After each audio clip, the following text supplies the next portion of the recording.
Let's get the inside story, or at least as much as he's willing to tell us, from the Libya hearings today. Saxby Chambliss is vice chair of the Senate Intelligence Committee, which met with top national security officials this afternoon. Senator, what did you learn today? At least what can you tell us you learned about Benghazi? Well, it was a pretty interesting hearing. Obviously, it's been a long afternoon, Chris, and to go back through the horrible, horrific actions that took place that day wasn't necessarily a lot of fun, but we got to see it real life and up close because the community has taken a number of films that were taken from cameras on site, overhead, and in different locales, and have come up with about a 30-minute film to be able to show us in real time what happened. And what it did was confirm the fact that there were a bunch of bad guys who stormed this this consulate in Benghazi, some carrying automatic weapons, others not carrying automatic weapons or any weapons, but firing RPGs, firing mortars into the facility as well as to the annex down the road, which means that it was very clear, Chris, from day one, this was a terrorist attack. I mean, it's just so obvious to, it'd be so obvious to any inexperienced individual that this was purely a terrorist attack.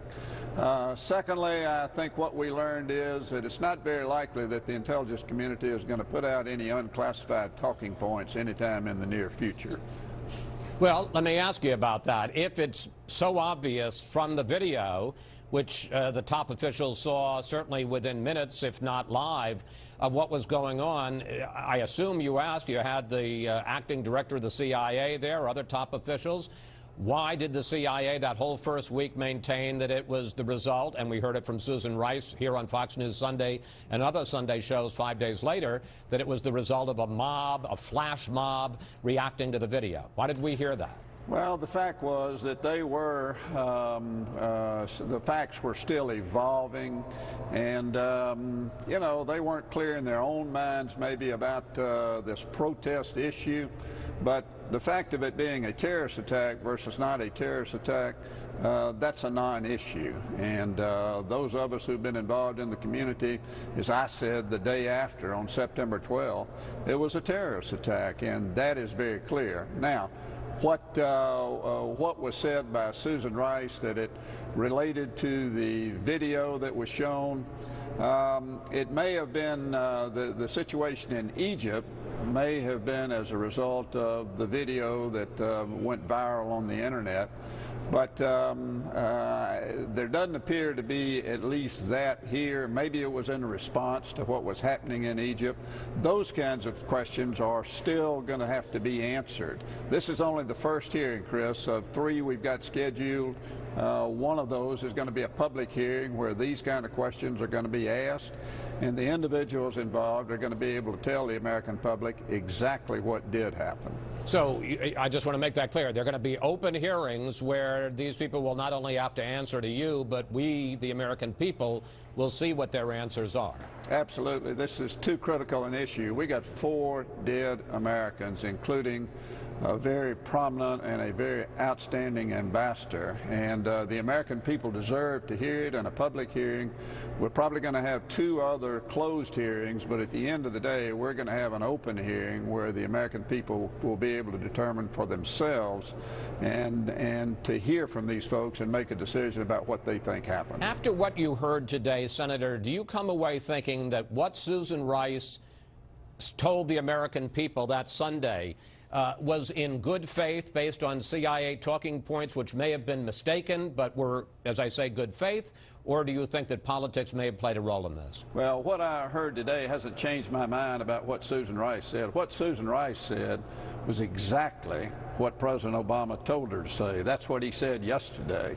His taking a shot at Senator McCain and Senator Graham was simply uncalled for. And if he says, come after me, then by golly, is he going to shoulder the responsibility? Because it looks like they were about ready to throw her under the bus. So it hasn't changed changed anything from my perspective as to what she said. She was saying exactly what the political shop at the White House told her to say. So again, I just want to be clear, because this is a very important point. You're saying you believe that her comments to the American people that Sunday were political. They weren't just based on mistaken CIA talking points. Well, I think it's very clear. I don't want to say that what the CIA was saying to her or not saying to her, although it's very clear that in her position she's going to get briefed by the intelligence community as to who that was. We're still looking into that and trying to come to some conclusion. But the fact is, she went out and was making a political statement. I don't think there's any question about that. Finally, Senator, former CIA Director Petraeus is going to testify before your committee, again in closed session tomorrow morning. What do you want to learn from him? Well, the thing about General Petraeus is that he, along with now acting Director Mike Morrell, were involved in the minute-by-minute ongoings of what happened in Benghazi once they got the word. Their situation room kicked in. So we need to hear from General Petraeus his understanding and his interpretation of the facts on the ground, why he made some of the decisions that he made.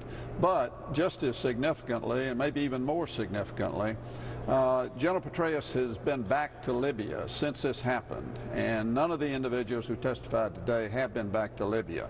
So him having been on the ground in recent days, he's got a little bit different perspective than these other folks do. And General Petraeus is, you know, he's always straightforward with us, very professional, and he knew what questions to ask while he was in Libya, and we look forward to hearing from him on that aspect of what he knows about what happened. And very briefly, Senator, and really I've got about 15 seconds here, Paula Broadwell said that one of the reasons they attacked the CIA annex was because they may have been holding Libyan prisoners there. Did you ever find out whether that was true or not?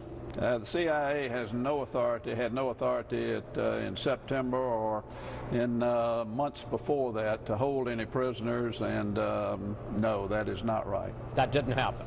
No. Senator Chambliss, we want to thank you so much for giving us an update. We'll want to hear from you after you speak to General Petraeus. Thanks so much, sir. Thanks, Chris.